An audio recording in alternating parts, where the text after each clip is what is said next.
Okay, It is. okay, but we just passed. Gregory, can you pull that? Would you mind dragging that out for us? I got a couple in my car. No, we have one. There you go. It's over there. We know it's there. Okay, maybe that wasn't such a good idea. Alrighty then.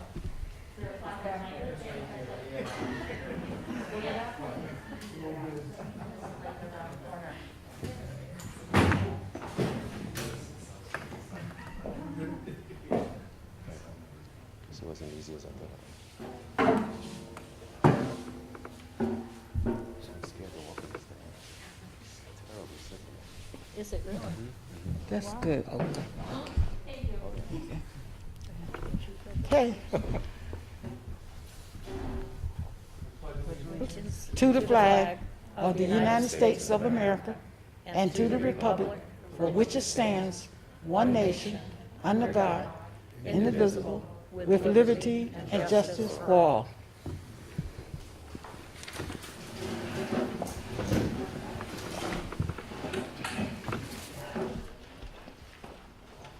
Kate, will you do the roll call? Joseph Britton, not present at the moment, but maybe joining us virtually. Rachel Chalesky. Here. Kate Canetta. Here. Gladys Cooper. Here. Lauren Daly. Here. Joe De Silva. Here. Catherine Hodgson is absent. Rich Gianelli. Here. Kathy Molinaro. Here. Al Russo. Here. Amy Spallino. Here. Okay, thank you. So we have one off. Okay. Would you read the public participation strip that we use? The board welcomes public participation and asks that comments be limited to 3 minutes. The public may offer objective comments on school operations and programs that concern them. The board will not permit any expression of personal complaints or defamatory comments about Board of Education personnel and students, nor against any person connected with the Danbury Public School System. Danbury residents are also invited to send brief comments and questions via email in advance to dps_public_boe@danbury.k12.ct.us. Thank you, Kate. Olga, do you have any comments? Would you Yes, read them, please? We have one from September 10th from Dominic Reynolds, and it's a question to the board. Will changes be made to bus routes? My child is still arriving late to school every morning. Thank you. From the same parent, from Dominic Reynolds, this is Monday, September 13th. Has the district thought about a keyboarding program app for the elementary students? Since the pandemic, and because students will be expected to continue to use the Chromebooks, students need to learn how to type. Thank you for your consideration. Thank you, Olga. Next on the agenda, do we have anyone in the audience that want to come before the board? Seeing none, we move on to the consent calendar. Kathy? I make a motion that the Board of Education approve the item on the consent calendar, Exhibit 21-101, as recommended. Second. Motion made by Kathy, seconded by Joe De Silva. Any questions concerning the consent calendar? Seeing none, Kate, do the roll call, please. Rachel Chalesky. Aye. Kate Canetta. Aye. Gladys Cooper. Aye. Lauren Daly. Aye. Joe De Silva. Aye. Rich Gianelli. Aye. Kathy Molinaro. Aye. Al Russo. Aye. Amy Spallino. Aye. Thank you, Kate. Motion so carried. We move down to our educational staff representative. I don't see anyone here, unless someone, no? Okay, so we move on down the agenda. Our student representative, I would just like to say on behalf of the board, thank you for being here with us tonight and bringing the information from your particular school to share with the board. So however you three young ladies want to start, we have DHS and we have ACE, I think. So however you want to work between yourself to bring the information.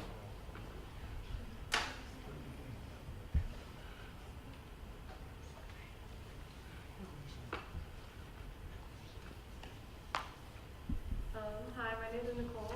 I come from ACE. Ed members, cabinet, and community members.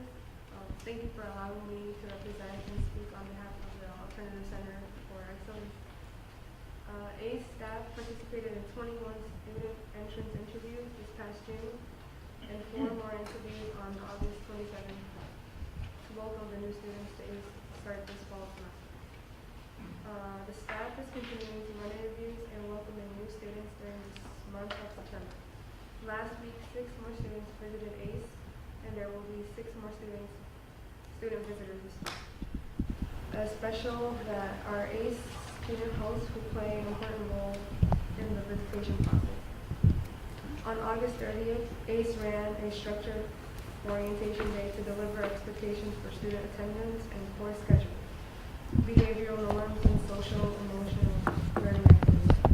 Students followed the orientation day schedule with their guidance groups to begin the process of building community. As a part of the orientation process at ACE, students and staff gathered as a whole school under the tent on the ACE property to have our first large guidance in person. ACE held its Humanities Department grade level benchmark on Friday, September 10th. The ACE Humanities Department has created a benchmark Google Classroom that the entire student body participates in based on your highest grade level in English and Social Studies. Thank you, ACE Humanities Department, for all your diligent work on this school-wide learning activity. The benchmark process takes place during a 3-hour block, and students worked extremely hard this year on their tasks. After the benchmarks were completed, ACE held an afternoon barbecue to welcome students and staff back to the 2021 to 2022 school year. It was a great day filled with both hard work and team building. ACE will be holding its first Parents' Night of the year on Monday, September 27th at 5 p.m. under the ACE tent. After meeting as a group, families will have the opportunity to meet with staff individually. ACE would like to publicly thank the district for providing the tent on the Locust Avenue side of the property. We have been using the tent for whole school assemblies, Parents' Night, school lunch, and several teachers have run collaborative classes under the tent. Thank you for supporting us with this resource. Thank you all for allowing us to share what is going on with our ACE family, and have a nice evening, and stay ACE strong.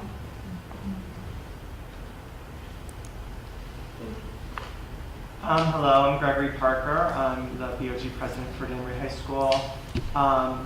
The first couple weeks of school have been going really well.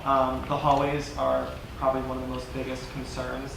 There's definitely traffic in them, but it has gotten better as weeks continue. People are starting to remove more routes. Hallway traffic is clearing because of that, as the underclassmen begin to become more comfortable with the different ways to go to class. Masks were another big thing that we were worried about, but all students seem to be wearing them. There haven't been any real big issues. It does get a little uncomfortable in the heat, but as the buildings start to cool down, masks definitely become easier to wear. As for the cafeteria, the lines haven't been a problem. Cafeteria food is being served efficiently. And the tents, personally, I think are super cool. They're super popular. Everyone does like to go down to the blue tables and have lunch. Social distancing still applies outside. At the blue tables especially, the students just are a fan of the tents and eating outdoors. It's nice to be outside eating lunch with all your friends. So I do have to say that that's a personal favorite at the blue tables. But other than that, school opening has gone really well. That's all we've done so far. Hi, I'm Tina McGill. I'm the BOG Vice President of Danbury High School. So moving forward, these are some of the events that we have going on. So Senior Fest was supposed to be this Friday on September 24th, but it got postponed due to rain until October 29th.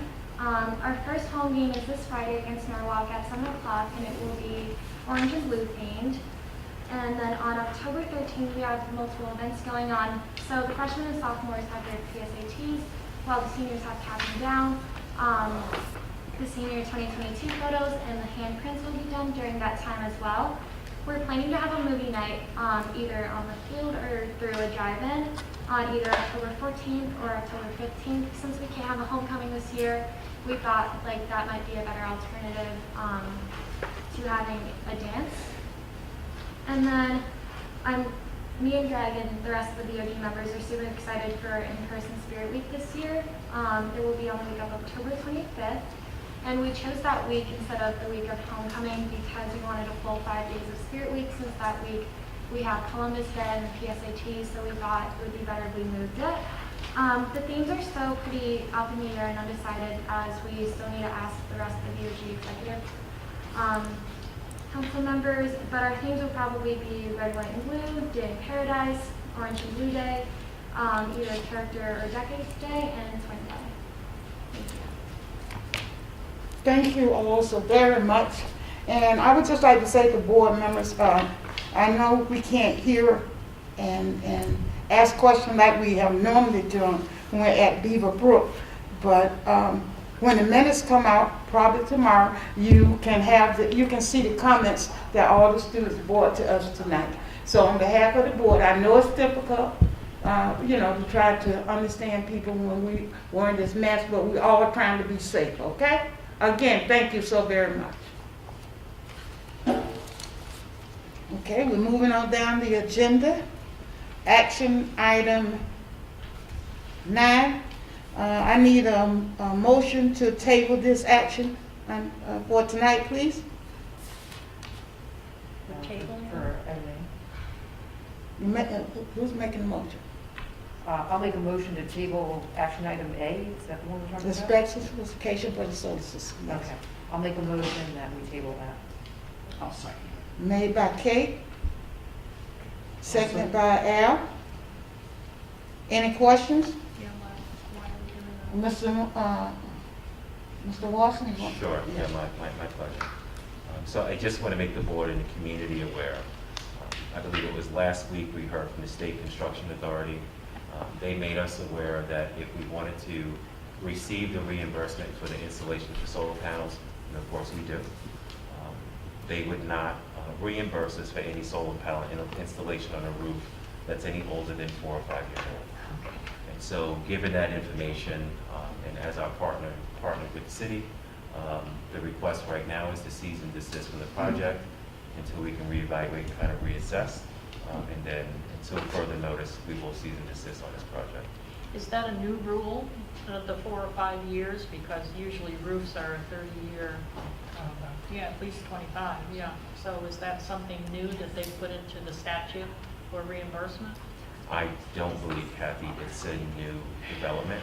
And so what happens, and I don't know all the details on this, we had the company approaching many districts across the state of Connecticut. And in this case, of course, they come to the district, but they come to the city, making the cities and municipalities aware of the potential cost savings. And so what we heard from the construction authority is that they had to come back kind of after the fact and tell school districts that these projects they would not be approving unless the roofs are less than 5 years old. Are you finished, Kathy? I was going to say, I think I remember that when we did have those installed on the other roofs, they were in conjunction with the new roofs at the time. Am I correct on that, I think? Yeah, probably, like Park Avenue had a new roof. Yeah, okay, thank you. Sure. Mr. Jadot? Yes.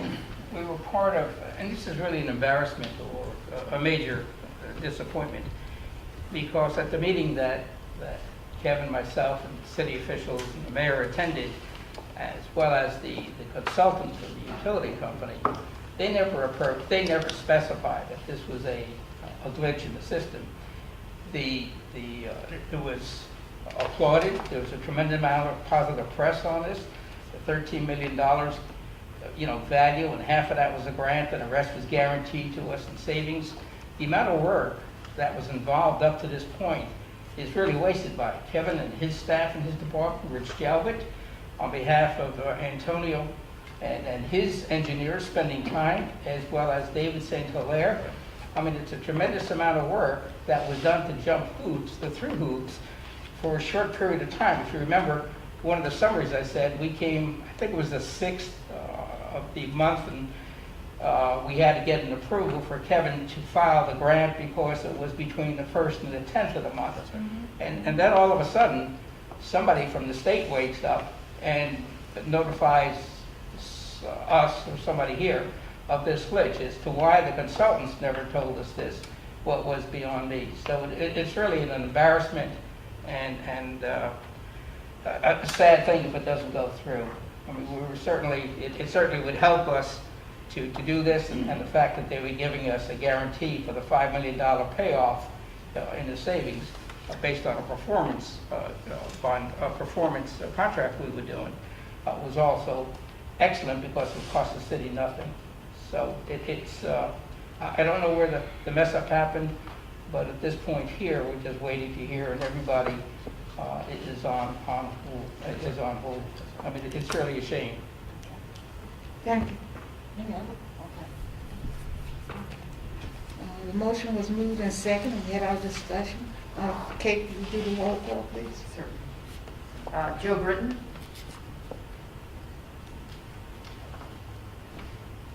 Joe, I need you to unmute if you can hear me.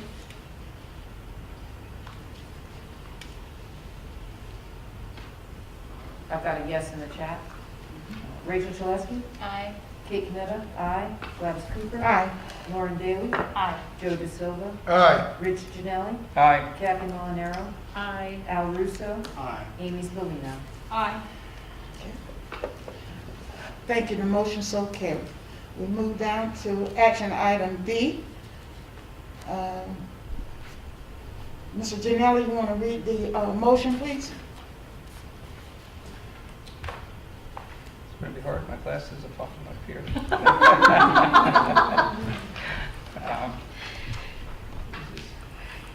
Just bear with me while they unfog.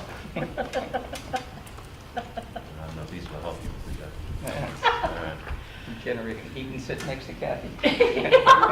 Thanks, I think. Okay. Motion that the Board of Education approve the end of the year fiscal 2020-21 financial report, general funds in accordance with Exhibit 21-103. Motion made by Mr. Janelli, seconded by Kathy. Then discussion. Discussion, please, Madam Chair. Yes. Just my thoughts. My thoughts are that there should be some numbers attached to this general statement, and it's a bit anorexic. It doesn't give us numbers of where we actually stand. It's sort of an explanation. So I would, is it too late for a motion to table? Listen until we get a more thorough report. Mr. Watson, and could I sort of interject? We are just approving the leaflet that we have, the one-page flyer, the consent in the book, okay? We're not attaching numbers. The numbers, I'm sorry? I don't know what I'm consenting to. Yeah, but we have our finance director that's going to give us some information. So we're not going to, okay. Mr. Watson, you want to go ahead and explain what we're going to do?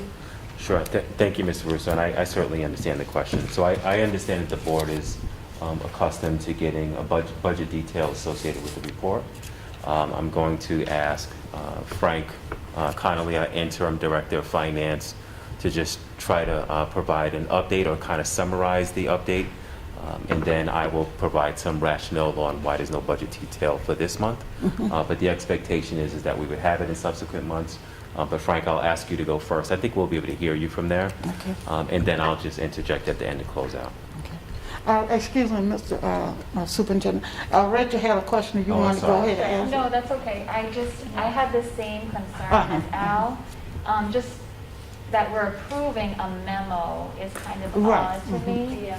So, and it's funny that we tabled the previous motion because before coming to the meeting, I had that thought to table this motion, just because it just seems odd to approve a memo and not an actual report of figures for the year end.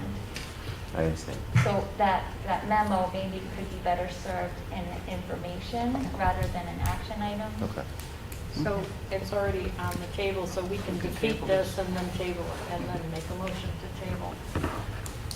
Do you want to table this? I do think it will be in the board's interest to hear the report. And we're happy to still table it, but I think it will be in the board's best interest to still hear the report, just so you have an update from the office at this time. Okay, okay. Frank? Okay. Yes, Thank you. I concur with your remarks.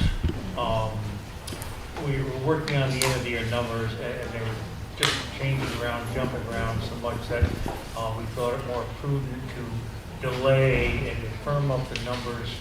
And so what I did was put together a report, just to give the board an idea of the issues that we faced, which was not only numbers issues, but personnel issues, institutional, financial history, and then the change in the software.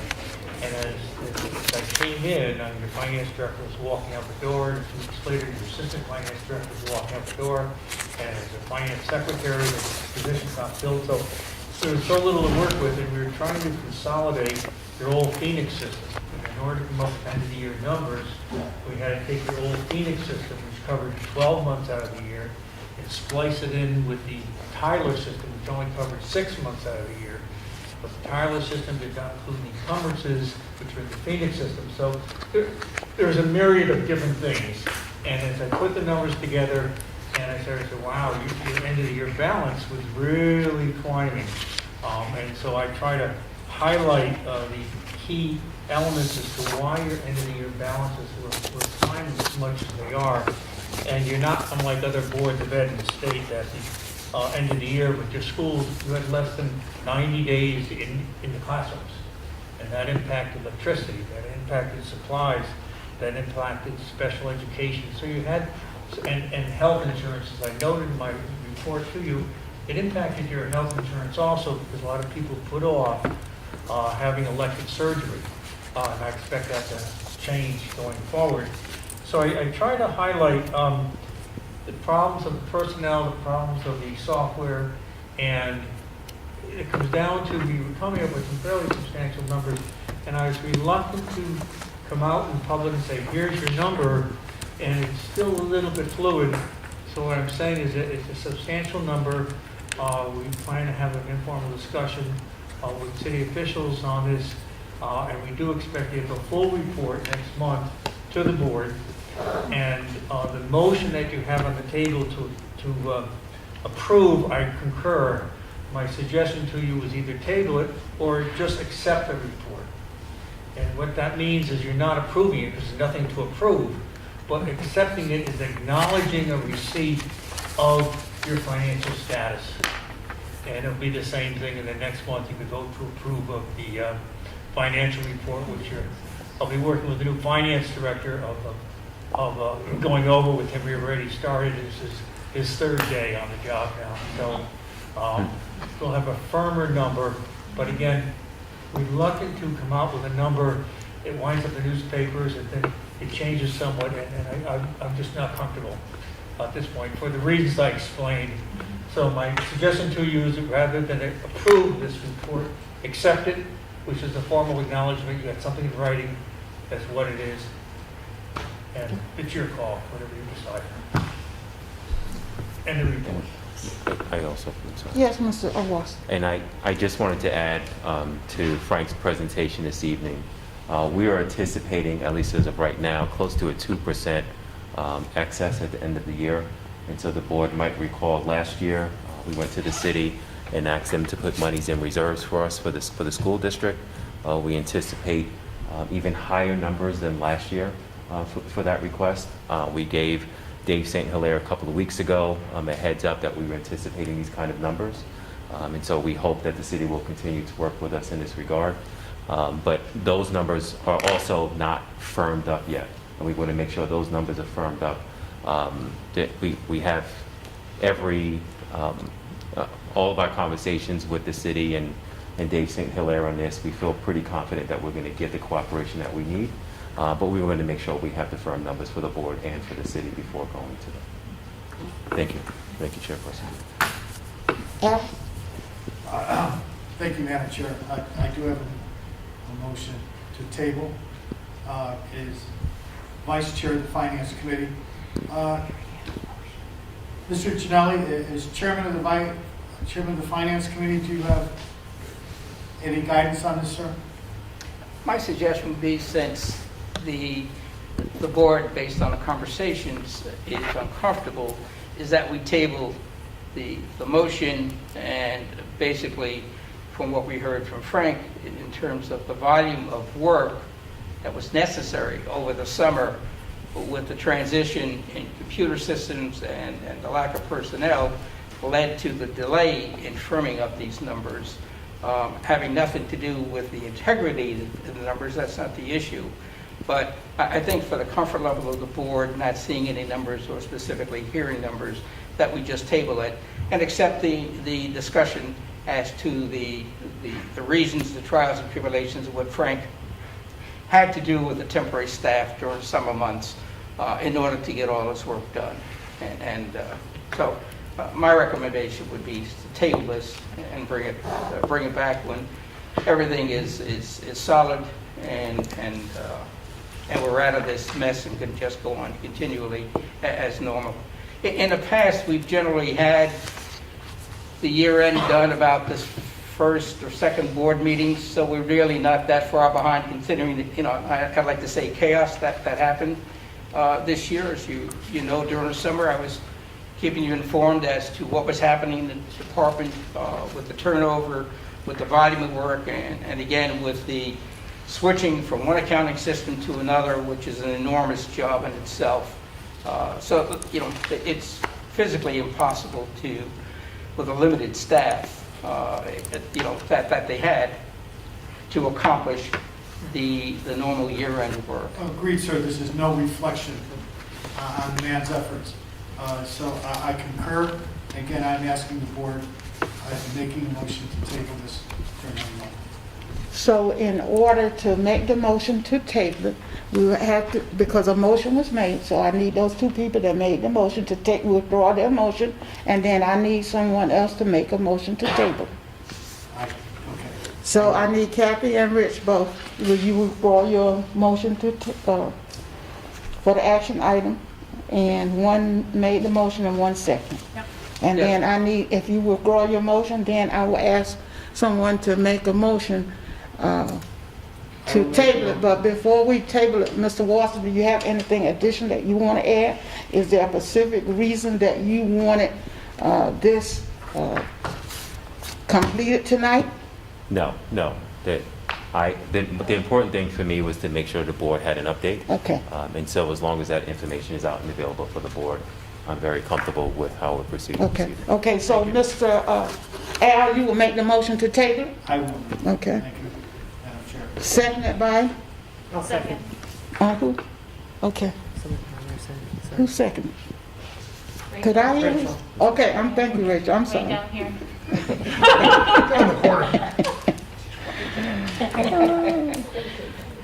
Not rowdy. Well, just you wait.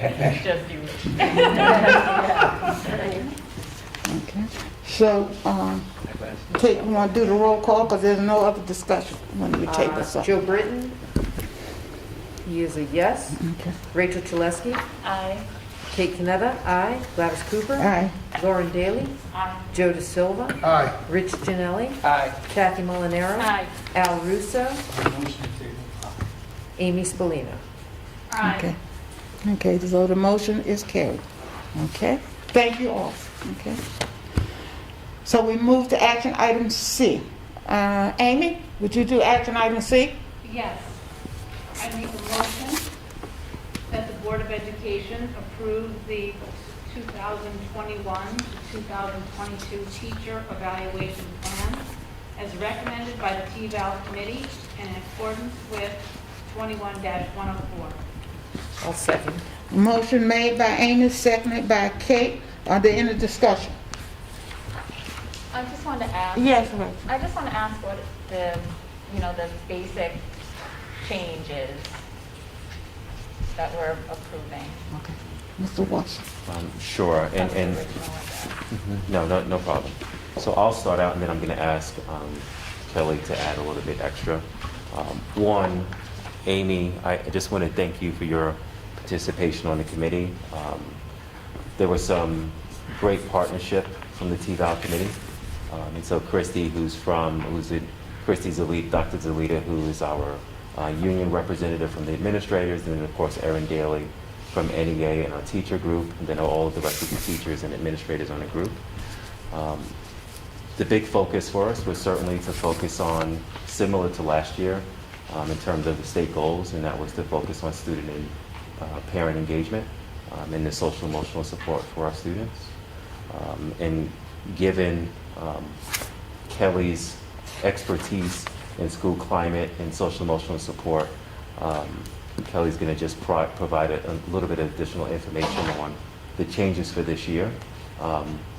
But it's not significant, other than what we did last year counts now.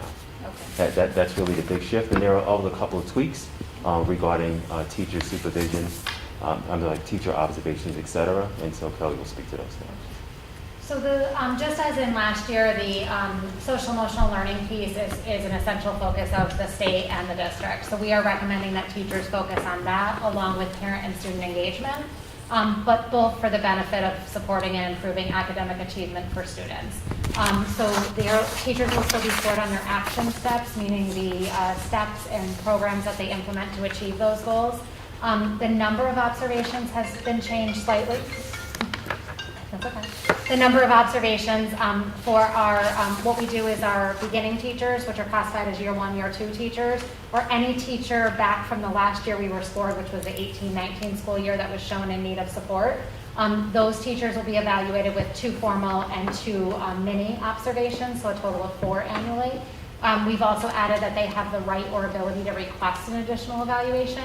An administrator can always go in and do extra evaluations. This is the minimum, but a teacher can also make the request, and we formally wrote that into the plan, which is a change.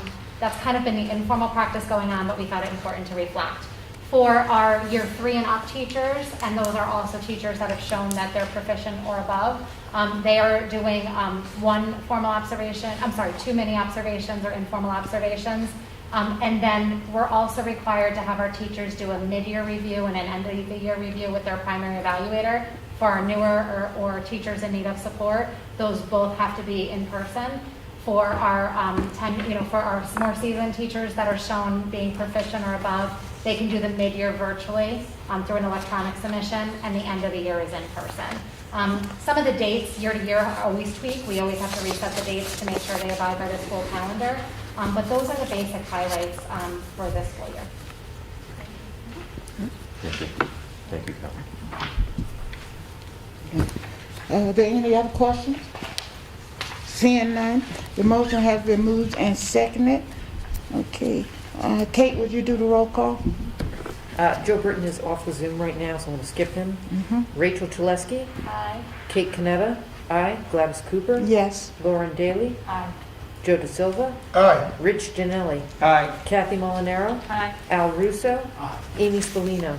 Aye. The motion so carried. Thank you. We're going to move down to the superintendent report. Thank you, Ms. Cooper. So I have a couple of updates for the board and the community. One, I would like to speak to our challenge around our buses and transportation. Just want to acknowledge one of our families asked a question earlier in Public Speaks. That's one. I've received several, and when I say several, I mean 20, 30, 50 plus emails from families regarding busing, and I understand. I understand why, because we continue to be challenged with our bus routes. Certainly it has been improved over the last week. The first week we were so concerned, quite frankly, we thought we were going to have to do something drastic to make sure kids got home in a timely fashion. It improved the second week, and it continues to improve. Actually, this week we have a tracking monitor for arrival and departures at every school, something quite frankly we only typically do for late buses. Now we're just tracking every bus every day, just to get a better handle on where the problem areas are.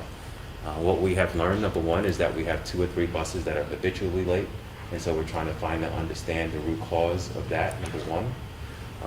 Number 2, we continue to be challenged, and so I'm on a phone call actually with a parent this morning, and the parent acknowledged that the dispatcher is driving the buses, and they recognize that because they called the dispatcher was unavailable, and I guess they just recognized the dispatcher from over the years being in the school system. And so the shortage that we have talked about in the school district, around the state, in our region, is real right here in Danbury. The commissioner sent out a correspondence to all the superintendents on Monday, also acknowledging the bus shortage.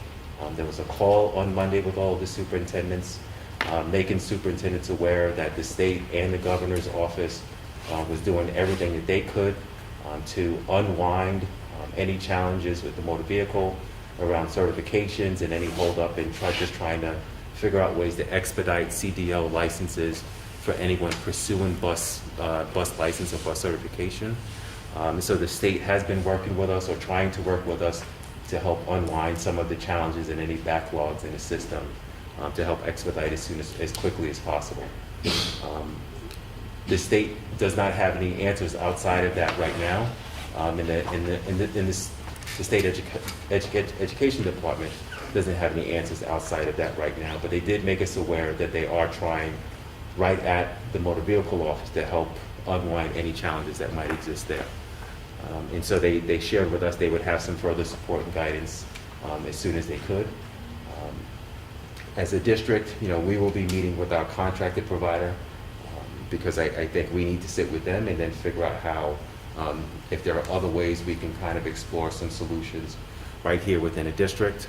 We understand the routes got a little bit better this week, and although I understand there may be some families out there that it didn't necessarily impact them, the improved routes, but my understanding is we received 2 drivers back to the fleet on the STA this week, which allowed us to add a couple of extra buses. And so we hope we're going to continue to have some improvements, but what we're learning is that we have a couple of buses, again, that are habitually late. I just want to also remind the board we have, I know Dan Donovan presented at our first board meeting last week as part of that conversation in Dan's presentation, and I just want to thank him again for doing that. He presented an option where we could potentially get out of the high school up to 15 to 20 minutes earlier by not providing lunch for the kids, which I'm a little hesitant now, as Gregory just talked about how much fun he was enjoying the tent and eating outside. But we will be in a community relations committee meeting and speak to those options and the potential impact and see if it's something we should further explore. I'm mentioning this because there could be some benefits also to having the high schools leave early, because then that means our afternoon runs will be a lot more efficient. I'm not suggesting we do it for that reason, but there could be some benefit. If we decide not to select that option, I think it's going to be incumbent upon us as a district to maybe look at our high school times and middle school times and see if we can find more minutes in between those runs. Not exactly sure what that would look like right now, not sure what the impact would be on teaching time, but I think in some way, somehow, we need to find some additional minutes for our routes to just provide some more space, so that particularly our elementary families who are impacted, we need to provide supervision for kids at bus stops and at homes and childcare. Make sure that those buses arrive in a timely fashion, whether it's pickup or drop off at the end of the day. And it's not just the timing issue, it's the number of kids on the bus. We just need more buses. Yes, I do not disagree with that at all. And so what we have learned, at the same time we have more cars, I think, on the road than we've ever had. You would think that would reduce the number of students on buses. And that's not the case, because we don't have as many buses in the fleet as we've had in years past. So I totally agree with you. And we are feeling the impact of the bus shortage here in more ways than I was hoping we would. Yes, Joe. Two questions. Chip Silvestrini had come in last meeting and said there was an issue with sports. Has that been straightened out, or? Not been straightened out. Chip had a couple of other issues, like literally the next week after he left the board meeting. Chip is very resourceful and, found solutions to them without costing the district too much money. In the last couple of weeks, I have not heard any challenges, so I'm assuming we're okay there. But I am aware of some situations the very next week from the board meeting. But, through resources, we were able to resolve it, so we didn't impact our activities for kids. The second question is STA, are they complying with their contractual obligations? I understand they have challenges, I understand there's problems with drivers. They have a contract, they have certain things they have to do. Are they doing it? That's part of the conversation we need to talk to them about. Okay. I understand where you're coming from, and I understand and acknowledge the problem, but I think we also, and they've been tremendous partners over the years, but we do need to talk, because it's having an impact from the district on another side, because we have to pay staff to supervise kids at the school, because our buses are late, and so the impact is real now after the first week, which is understandable, but now we're in week 3, and we still have some sites with late buses still. Mr. Janelle? Kevin, I'm having a hard time understanding something. It was my thought and understanding that in last year's conversation relative to the financials and the budget presentations, that we were paying the drivers the full salary to ensure us that opening day, they would, we'd have full staff, and therefore to eliminate the need to lay off people and then to rehire people. In addition to that, I thought, if my memory serves me correct, that we were, I think, adding on 10 buses, a need for the Brookfield location, and another, a need for the enrollment increase that we projected. So with that being said, where is the shortage happening? I can understand, in order to become a driver, there are motor vehicle logistics, so that's something, but at least on the status quo, I looked at it that the payments that we made for full salaries at least would assure us the opportunity to be fully staffed with drivers and not have this problem. Normally in years past, we've always had glitches in the first couple of 3 weeks to get routes squared away, so that's normal, but I don't recall this particular issue, and I don't understand why, unless I'm missing something. So, Mr. J, I think part of just kind of unpacking some of the things I just heard you say. One, the agreement we made with STA last year was to make the drivers whole, right? So to make sure they didn't take a cut in pay, a reduction in pay, they didn't have to take a reduction in pay and go on unemployment. We made sure they were kept whole during the pandemic. STA also hired additional buses to the fleet. But this is assuming once this school year started, all of their bus drivers came back to start the school year, which my understanding is that did not happen. In addition, they added additional buses, and we didn't get additional drivers to drive those buses. So that's my understanding how they began the year. And so they have substitute drivers, and that helped to plug in. But this is then, of course, also assuming that every driver is at work every day. They have people calling out, just like our staff calls out from time to time. And so a lot of our families, they may have bus 20, and then the next day they may have bus 20 and bus 35 and 38 on the windshield. And that's because the bus company is collapsing routes, because this is their reality at 5:30 in the morning, as they're trying to get ready for school day. All right, thank you, it makes sense. Another question is to keep track of this. I know some parents were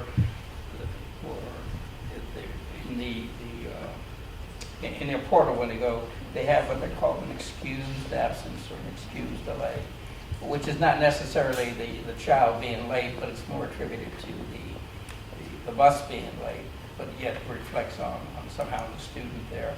Is there any way to, at the end of a period of time, is to calculate this data or to change the software so it delineates that this is a bus issue, and then go back and say to SDA, what the statistics were, or at least alert the parents that this is not an issue of your kid being late, but it's just a transportation issue.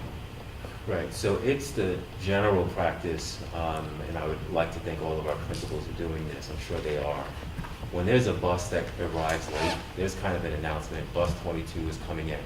And so all of the students on bus 22, they're not going to be marked late. If there is, it should be overturned quickly, you know, because sometimes the teacher might mark them late forgetting that the child is on bus 22 as an example. So there may be a couple of instances where it needs to be overturned, but generally, bus comes in, there's an announcement from the office that that bus is coming in late, and that child is excused accordingly. We may miss some at the high school, but there's enough gap in between the high school that really shouldn't be an issue because those buses get there before that 7:20 drop. It was also, you know, something that may alleviate some of the unnecessary calls to your office. I've heard parents say, my kid wasn't late, and yet it was marked excused late, so, but. I'll apologize for asking you a second question. I heard from a lot of parents, I've seen this a lot on social media, the app that tracks the buses shuts off at 4 o'clock. It goes dead at 4 o'clock. Is there a way to fix that? Because we now routinely seem to have buses that are running for late elementary schools after 4. Is there a reason why it shuts down at 4? Can we tell the bus company to not do that? I can, I'll answer you this way, sir. So, and thank you for asking that question, because I had a number of parents also ask me about the app as well. This is what I learned from the bus company. And so just going back to the example that I shared earlier, 5 o'clock, I'm not trying to make excuses for STA, like this is part of our job, but I think this also speaks to the shortage. And so it's, let's just say 5 o'clock, the bus company is going in, 4:30, the bus company is going in. We're all used to reviewing the app to find out where the buses are. And so my child is on bus 20 and the bus company, and so I'm watching the navigation and hoping this bus is going to be on time so I can leave to go to work. Behind the scenes at 5:30, 6 o'clock in the morning, whatever time it is, the bus company, if 2 or 3 people are out, they are combining routes early in the morning. And so the app and the navigation that's associated with your child's route is going to be off considerably. Because if I'm bus driver 20 and I pick up half of 15 route, half of 38 route, and my understanding is, and I learned from one of my colleagues, that's right, and then another bus driver may pick up the other half of 15 and 38. And so the app has been off consistently, is Not my off, understanding. it shuts off in the afternoon at 4 o'clock. The app goes dead and you can't track the So- bus after 4 p.m. I got you. I'm sorry, maybe it was badly I'm sorry. phrased. It goes dead after 4 p.m. and you can't track where any bus is, it just shuts off. I was not aware of that. I have not heard that. Okay. So I will look into that and find out. I've had a bunch of Because people tell me that, I don't it's know one anything thing for to the the time app. to be off, but to see it totally off is, I would imagine, a little unsettling for any parent. It may just be that they assume that the buses are done by 4 and that's when it's automatically set, like a street light set on the timer. But if they're not gonna have kids home by 4, and they don't seem to be able to do that, we need to fix the time. Thank you. Thank you.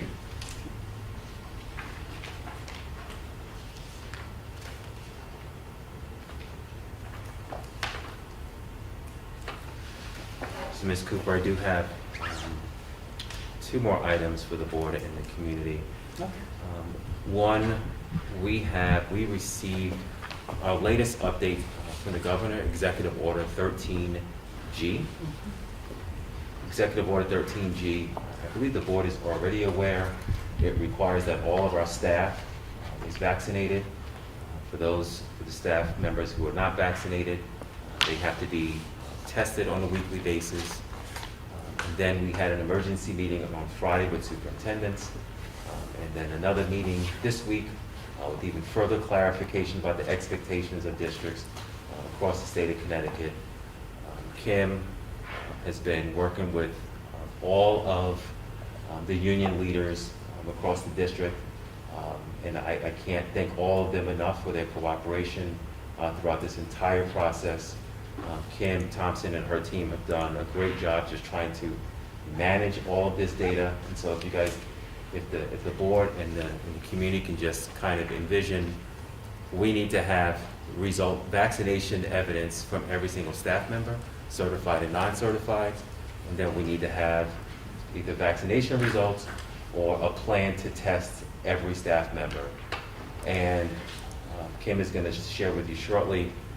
We learned that on September 27th, the rule is in effect immediately. We got some good news early this afternoon but I'm going to ask Ms. Thompson to share some more details on it, because this impacts all of us. Extracurricular activities, requests to work in schools after school, any volunteers that we may accept and approve for them to work with our children, all of our staff. So, Kim, we're ready. Thank you. So this has been a journey, and it's been a journey across the state, and so we're fortunate that we have some colleagues out there to continue to kind of commiserate with over the requirements. Here's what I can tell you as of today, and my team is actually still weighing in and sending me texts, so they're still updating. Right now, we have, we think, an accurate count of 1,767 employees. Now, that does not include, for example, the 75 to 100 tutor vacancies that we still have. It also does not include topping up our sub-pool. So we will run about 2,000 employees as we typically have, give or take, is my expectation. But as of today, we can see that 1,767 folks were collecting paychecks from us in the last pay cycle and have been in process. Of those, about 400 have not responded to my 2 emails asking to please submit vaccination status, a vaccination card, or some explanation of where you are in the process. So we are, as we speak, hitting send on an email to those roughly 400 or so employees that says, congratulations, you're going to join your friends in the testing pool. And the testing pool protocols are coming out tonight. So I expect that of the 1,200 vaccinated staff that we have, so we're running about 70% right now, of those, we're going to get some more cards in from people over the next few days. So that's big idea number 1, is I suspect that we are much closer to 80% than 70% vaccinated, but we're trying to rustle up those last handful of cards so that we can get a handle on those folks. The trick for this week, or the sleight of hand for this week, is how do we then get weekly test results from what is probably going to be several hundred employees. And so, just one point to note is, and it's a bit of a bird walk, but there is a provision for requesting an exemption, either religious or health related, from showing a fully vaccinated vaccine card. That exemption does not exempt you from testing. So all those people that we are now in process with their request to be exempt from producing a card still have to go and test. So right now I'm dealing with the big group of people who need to test. We don't any longer have the capability of testing in-house. So what we do know is everyone needs to test out in the world who needs a test. And what we know from the executive order and the guidance and the update that came at 2 o'clock this afternoon, because it continues to update, is that there are free locations where folks can go and test. It can be rapid, it can be PCR, but it needs to be one of those. It can't be the home test. And people can go to a place of their choosing to get this test. We have devised a Google form for everyone to use, and it looks very much like the one we used last year for COVID-related absences. So what our employees will do is go in and fill out a Google form that has name, location, phone number where we can reach you, email address, and an assertion that they have taken a test on a certain day, and it's going to have to be within 72 hours, and an assertion under penalty of law that they are either positive, negative, or inconclusive, and they will upload that test. What's then going to happen is that Google form will populate an Excel spreadsheet, which is going to allow us to monitor those multi-hundred folks and see whether they've got positive, negative, or indecisive tests. Right now, and this is a conversation that's ongoing with our union partners, right now the plan is for anyone who cannot produce proof of a negative test, so that means the test center lost my test, I didn't get a result on time, or it's inconclusive, Those folks are going to stay home on an administrative leave with no pay. No sick time, no pay. And that's one of the things that will be the subject of continued bargaining with our union partners. There will be some cases like if you have a case that, or a test that is inconclusive, may say you can use your sick time for that. If you're positive, you're going to be using your sick time to stay home. But right now, the guidelines make pretty clear testing failures are on the employee. So failure to get the results on time is going to be on the employee. What we're going to do for this week, because I think everyone across the state anticipated that in this week 1, which starts on Monday, that you could test during the week and submit a result. What, much to our surprise, at 6 p.m. on Friday we learned was you had to have a negative test in hand on Monday morning. So everybody did a lot of scrambling. Everybody, I think, honestly kind of said, can't do it. Don't have staff on the weekend, but can't do it. And so today's guidance is you must test no later than Sunday, and we can receive negative test results or test results at any time from this Friday the 24th through next Friday, October 1st, for week 1. So we got a bit of a bye, honestly, for this week. And then in week 2, our plan is to set a testing schedule. So we would like to receive, or we will require that we receive your test no later than a Tuesday night, which means you need to get a test either Sunday or Monday or Tuesday, and a rapid test is fine. Submit by the close of business 4 o'clock on Tuesday, so that we can then let you know you'll get a receipt on your Google form, but if you are negative, or if you are, positive, inconclusive, or no test at all, you do not come to work on Wednesday. So we picked Wednesday because it gives everybody a weekend day and a weekday to get their test done. And also, if we picked a Monday, we couldn't process in time, and honestly, we have trouble with subs on Mondays anyway. So we still have to get around what are we going to do when we have people testing positive that can't come in, and how are we going to cover those people in the classrooms. So those are kind of the remaining burning questions for us on how we're going to process. I suspect that we're going to get more and more people who are submitting vaccination cards. This is going to be a hard go, I think, for people to go through the testing. We're very sensitive to lots of different concerns. Some people simply can't get vaccinated. Others have very real reasons why they're not getting vaccinated. And so without even approaching those, we just are trying to send the message we are extremely sensitive to how difficult this is. This is a very emotional issue for a lot of people. And I think our union leaders have been excellent about advocating for their members and really working with us on how we're going to get through the nuts and bolts of this. It's going to be bumpy in the first week. I asked Mr. Wilson, who approved my bringing in some temporary help for us to get over this hump. And I think once we get it automated in the way that we foresee, it's going to really start running pretty easily. But right now, we've got some challenges. So as I said, the email is going out tonight to those of our folks who have not produced a card yet. And we'll see how we go with the next couple of days, and then next week into the week 1 of testing.